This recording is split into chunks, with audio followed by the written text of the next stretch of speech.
Morning, gentlemen. Mr. Obadol, the Army has begun to modernize the organic industrial base, but it's still not fully using arsenal and ammunition plants.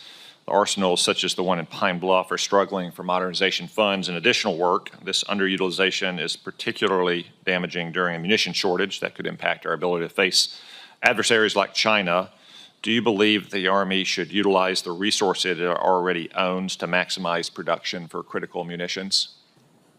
Senator, thank you for the question and the attention to this, because I believe that our almost 24 plants, arsenals, depots are our strategic depth to be able to sustain combat and large-scale combat operations. So, yes, I share your concern for the health of the organic industrial base in the Army. Thank you.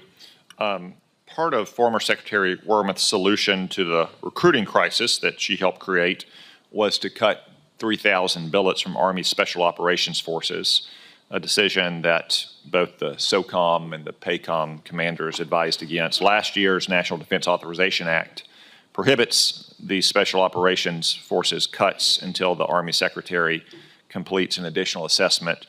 Would you agree to taking a closer look at reversing these cuts? Yes, Senator, I would commit to continuing that evaluation as the Army is doing that right now, I believe. Okay.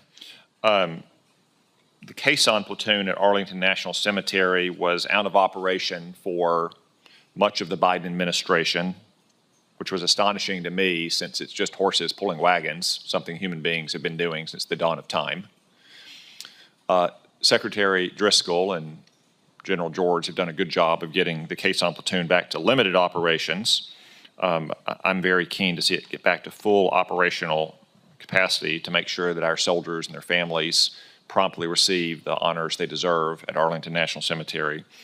Can you commit to working with the Secretary, General George, and this committee to get the caisson platoon back up to full operational capacity as soon as possible? Yes, Senator. I believe it to be a critical part of Arlington National Cemetery, and I understand that there have already been big strides made in professionalizing this program. I would commit to continuing to monitor that and advance it. Thank you. Mr. O'Keefe, welcome to you as well. Civil service reform is a clear priority for the administration. I think it's one that's long overdue. While the Department of Defense has many dedicated civil servants, it also has a lot of outdated bureaucratic processes and inflexible performance management systems that have too often not rewarded excellence and promoted mediocrity. In late January, the administration issued guidance for all agencies to conduct a 210-day review of which positions could be reclassified as scheduled career policy positions to give the President and the Secretary more ability to manage the civilian workforce. What are your thoughts about this review and the possible implementation and what it could help bring to the department? Senator, I do think it's overdue to take a look at the authorities that apply to the national security and defense civilian workforce. I think this is a useful exercise. And of course, the civilians will continue to be a critical component of the DoD workforce, and they have been for many years now.